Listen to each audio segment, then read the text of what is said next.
Kampung Bintawa merupakan sebuah perkampungan yang terletak di Kuching, Sarawak. Pada asalnya, kampung ini dikenali sebagai Kampung Matu Baru sebelum namanya ditukar kepada Kampung Bintawa sekitar tahun 1970-an. Kampung ini terbahagi kepada 3 kawasan utama, iaitu Bintawa Hilir, Bintawa Tengah dan Bintawa Ulu. Berdasarkan rekod tahun 2022-2023, Kampung Bintawa mempunyai sebanyak 1,444 buah rumah dengan jumlah penduduk seramai 8,882 orang. Majoriti penduduk terdiri daripada kaum Melayu, khususnya Melayu Melanau, di samping itu kaum Iban dan juga Cina. Aktiviti ekonomi utama penduduk adalah perniagaan kecil-kecilan, perdagangan, perikanan, peternakan dan pertanian. Kemudahan yang disediakan termasuk sebuah sekolah rendah, taska, tadika, klinik ibu dan anak, masjid serta kemudahan asas seperti bekalan elektrik, air dan internet. Walau bagaimanapun, Kampung Bintawa berhadapan dengan beberapa cabaran seperti kesesakan lalu lintas, keadaan jalan raya yang sempit serta masalah banjir yang sering berlaku. Banjir telah direkodkan sejak tahun 1960-an, manakala banjir terbesar berlaku pada tahun 2009 yang menyebabkan banyak rumah ditenggelami air dan menjejaskan kehidupan penduduk. Bagi menghadapi bencana banjir, penduduk bekerjasama dengan pihak penghulu, agensi kerajaan dan pertubuhan bukan kerajaan dalam menyalurkan bantuan seperti makanan, kemah, bot dan bantuan kewangan kepada mangsa yang terjejas. Secara keseluruhannya, Kampung Bintawa merupakan sebuah komuniti yang aktif dan berkembang, namun masih memerlukan pelbagai usaha bagi meningkatkan kesejahteraan dan kualiti hidup penduduknya. Perjalanan dari Unimas ke Kampung Bintawa mengambil masa selama setengah jam. Setelah tiba, kami bekerjasama membantu mengemas rumah penginapan yang telah disediakan bagi meringankan beban tuan rumah tersebut.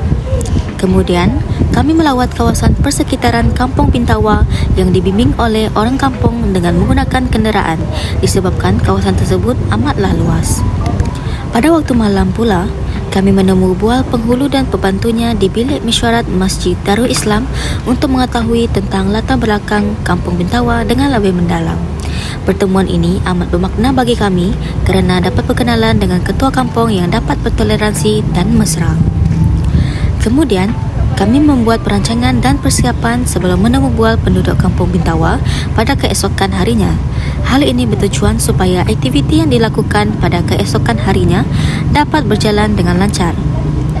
Berikut merupakan hasil temu bual bersama penduduk Kampung Bintawa.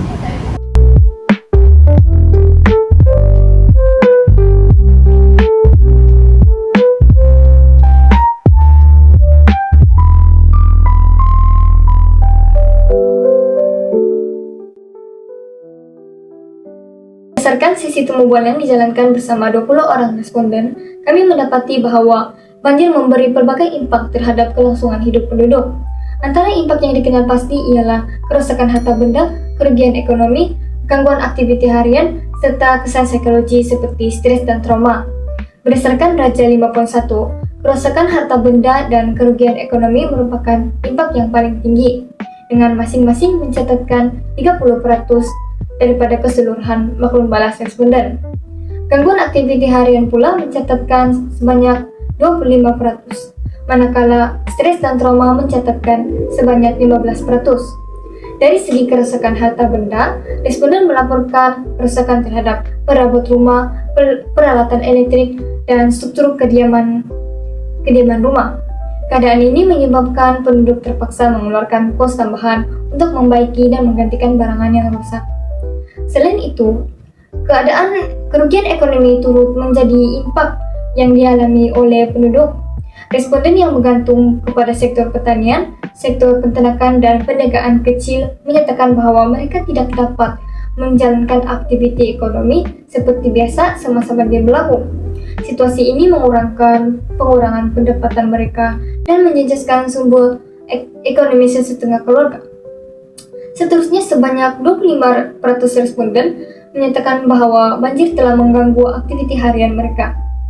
Antara gangguan yang dihadapi termasuklah kesukaran untuk keluar bekerja, pergerakan yang terhad, serta perubahan terhadap rutin harian apabila kawasan kediaman mereka ditenggelami air.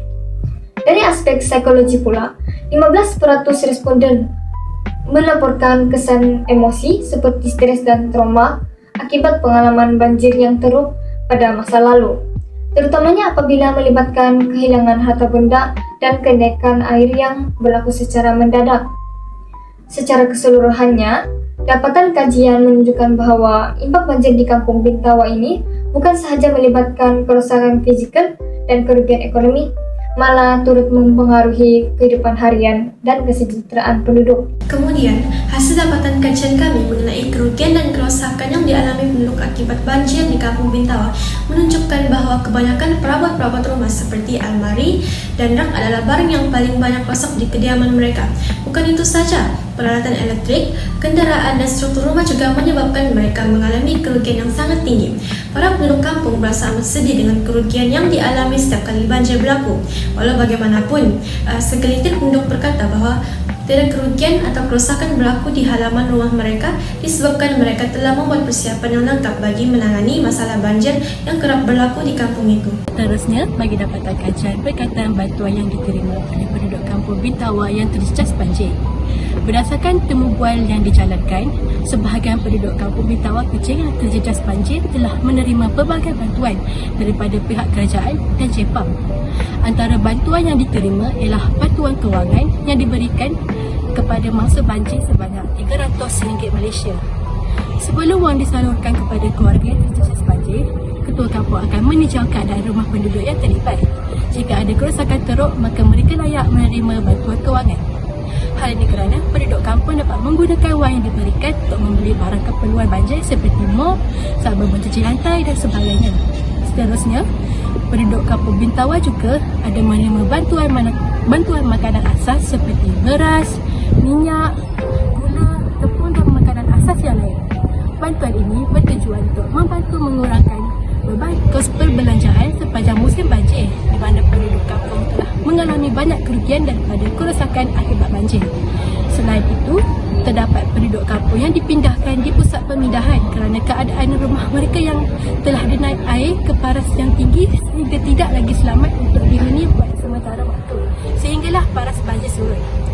Antara tempat pemindahan banjir adalah di Sekolah Kebangsaan Matu Baru. Walau bagaimanapun, terdapat juga keluarga yang terjejas banjir tetapi tidak menerima sebarang bantuan, terutamanya bantuan kewangan kerana keadaan kerosakan dinilai tidak terlalu buruk. Tetapi ada juga keluarga yang tidak menerima bantuan walaupun mengalami kerosakan yang agak teruk seperti lantai pecah akibat banjir. Sebagai kesimpulannya, kajian banjir dan kelangsungan hidup yang kami lakukan di Kampung Bintawa Kuching telah memberikan gambaran yang jelas tentang realiti kehidupan masyarakat yang sering berhadapan dengan risiko banjir. Hasil kajian menunjukkan bahawa banjir bukan sahaja menyebabkan kerosakan fizikal terhadap rumah, kenderaan dan harta benda, malah turut memberi kesan kepada aspek ekonomi, sosial dan juga emosi penduduk Kampung Bintawa. Kehilangan sumber pendapatan, gangguan terhadap aktiviti harian, masalah kesihatan serta tekanan emosi merupakan antara cabaran utama yang terpaksa dihadapi oleh penduduk setiap kali berlakunya banjir. Dan melalui kajian ini, kami telah memperoleh banyak pengetahuan tentang kesan banjir terhadap kehidupan masyarakat dan bagaimana penduduk berusaha mengekalkan kelangsungan hidup mereka dalam situasi yang mencabar. Sepanjang proses pengumpulan data, perbincangan dan penyediaan laporan, setiap ahli memainkan peranan masing-masing dan saling membantu. Pengalaman ini turut meningkatkan kemahiran komunikasi, kerja berpasukan dalam kehidupan serta kejayaan pada masa yang akan datang.